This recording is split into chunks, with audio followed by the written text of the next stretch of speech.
Yeah, so my presentation focused on the extractive industries, oil, gas, and mining.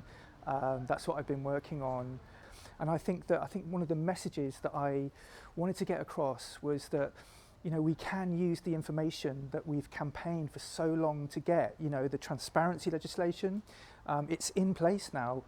Not all of it, not everything we want, but some of it's there in the extractive industries. So I think it's up to us, if we actively use that information, then I think we've got much more chance of,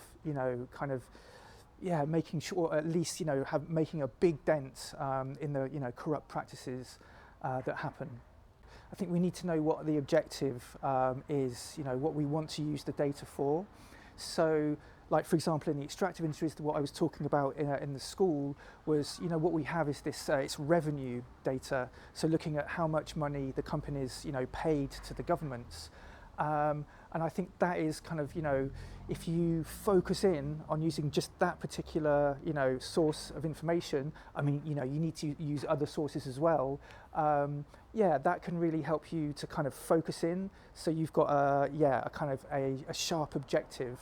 And then you can, I think from there you will know which more pieces of information you need, which other sources of data you need. It will become obvious to you, and I think this is what I wanted.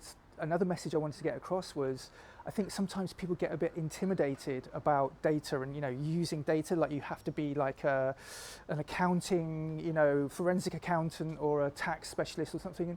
And what I try to show is that, you don't need to do that.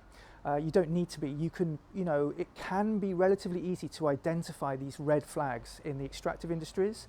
And once you've done that, then you kind of follow your nose, or maybe I should say follow the money, but it's kind of following your nose as well. You will find out, you will know which other pieces of information you need to get your story together and get the facts together. Do you see what I mean? I think that is how you can get rid of that kind of white noise you were talking about.